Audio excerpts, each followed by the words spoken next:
Hi, it's Agnes and part 7 now of your workshop out of the 12 parts. Now today we're going to do a couple of things. I want you to use the I remember when technique.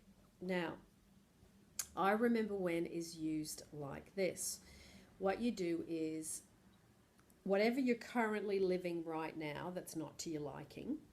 So let's say, as an example, you have a person in your life that was talking to you, is no longer talking to you, no longer wants to be around you, and you would like to be in contact with them and have a relationship with them.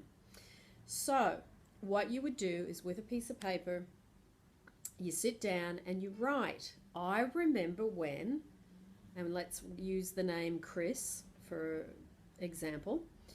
I remember when Chris was no longer talking to me. I remember when we were on very bad terms. I remember when he was such an awful person to be around.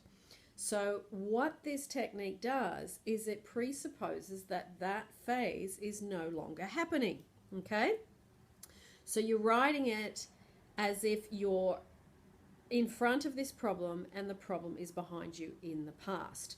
So whatever you've got going on right now, I want you to write it as if it is a past event that has been overcome and is no longer happening. Okay? So I remember when. You write that at the top of the piece of paper, and then you start to write it exactly as if those things that are happening to you now that are not pleasant are now in the past. Okay, so that's part 1 of what I would like you to do this week, and part 2 I'm going to put down in the link, in the description, a link that is from Bentino.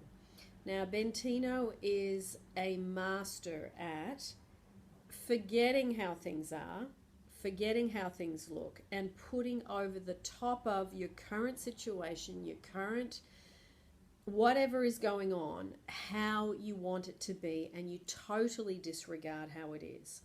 Now, I know many of you are in situations where you are getting something from an ex or from a specific person that you don't want. So this technique plus the I remember when will help you to deal with that this week, okay? So when I put it in the link, just listen to a section of it. It's quite long. So the end section, when there's people coming into the chair and talking to him, don't worry about that. It's the part where he talks about, I'll just let this siren go past. It's the part where he's telling you how to do it that I want you to really listen to, because it's really, really helpful when you're in situations that are quite challenging and you're having trouble to start to practice the overlaying what you want over what is actually happening at the moment. Okay, so lots of love to you. Enjoy this week's stuff, and may it bring you closer to your people and to your beautiful relationship that you want, especially with Valentine's Day right around the corner. Okay, lots of love to you. Ciao, ciao.